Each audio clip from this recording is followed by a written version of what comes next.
মাননীয় সদস্য সৈয়দ সাইদুল হক হবিগঞ্জ ৪ সম্পূরক প্রশ্ন করুন। ধন্যবাদ মাননীয় স্পিকার।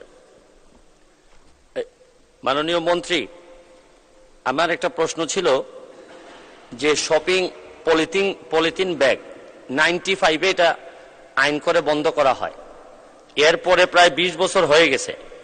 এখন গত সপ্তাহে আমি একটা নদী খনন করতে গিয়ে দেখলাম যে প্রায় কয়েক হাজার মন শুধু পলিথিনই হবে।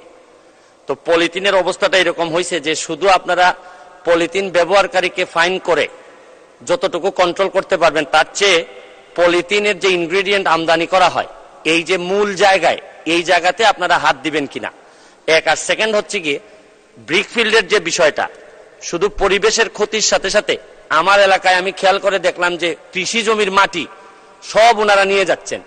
কিছুদিন হয়তো নির্বাহী ম্যাজিস্ট্রেট পাঠানো হয়, কিন্তু এটা এমনভাবে এমন জায়গায় চলে গেছে যে স্থানীয় প্রশাসন এটা কন্ট্রোল করতে পারতেছে না। আর একটা হচ্ছে কি আপনাদের পরিবেশ বিভাগের যে ছাড়পত্র, আমার বিবেচনায় আমি আমার এলাকাতে খেয়াল করে দেখি যে এই ছাড়পত্র পাওয়া সবচেয়ে সহজ হিসাবে বিবেচিত হয়, কারণ কোনোভাবে ম্যানেজ করে এই ছাড়পত্রগুলো নেওয়া যায়। এই ব্যাপারে আপনারা ব্যবস্থা গ্রহণ বা শক্তিশালী অবস্থানে যাবেন কিনা? ধন্যবাদ। ধন্যবাদ মাননীয় সদস্য। মাননীয় মন্ত্রী।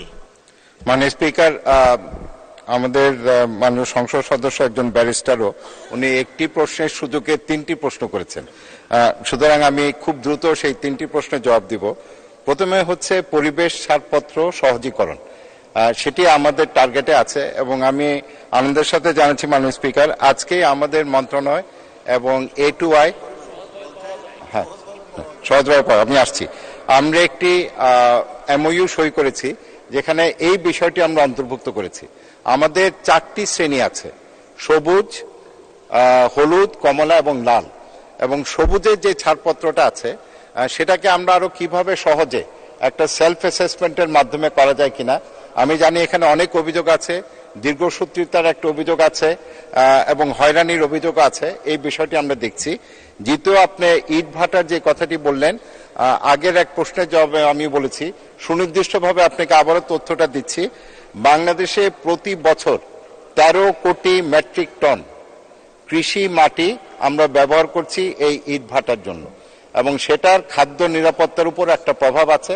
তবে সেই সমাধানটা আমরা যেটা দিচ্ছি, আমরা এখন ব্লকের দিকে চলে যাওয়ার চেষ্টা করছি।